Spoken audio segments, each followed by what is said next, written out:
حالا دیگه تو رو داشتن خیاله، دل اسیر آرزوهای محاله. غبار پشت شیشه میگه رفتی،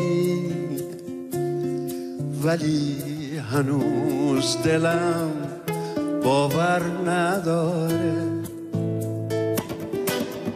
حالا راه تو دوره، دل من چه صبوره.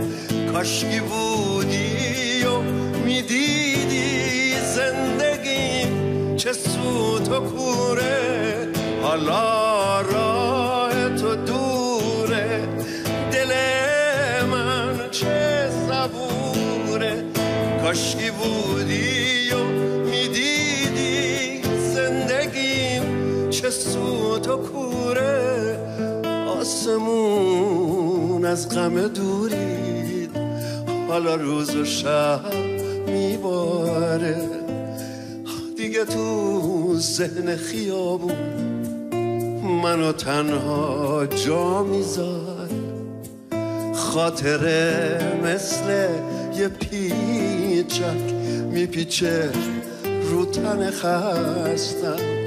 دیگه حرفی که ندارم، دل به خلوت تو بستم، دل به خلوت تو بستم.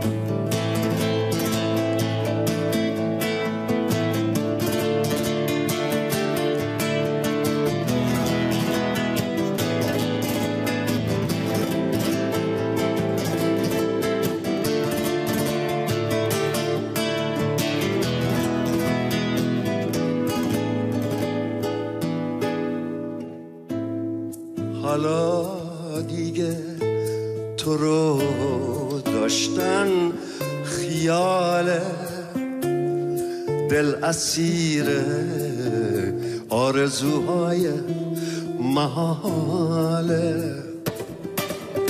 غبار پشت شیشه میگه رفتی، ولی هنوز دلم باور نداره. حالا راه تو دوره، دل من چه صبوره. کاشکی بودی و میدیدی زندگیم چه سوت و کوره. حالا راه تو دوره، دل من چه صبوره.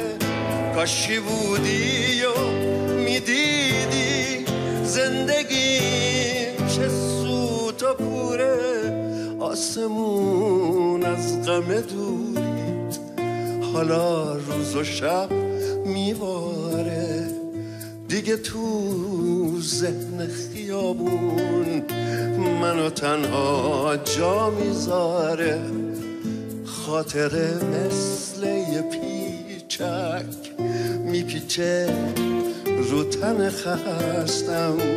دیگه حرفی که ندارم، دل به خلوت تو بستم، دل به خلوت تو بستم، دل به خلوت تو بستم.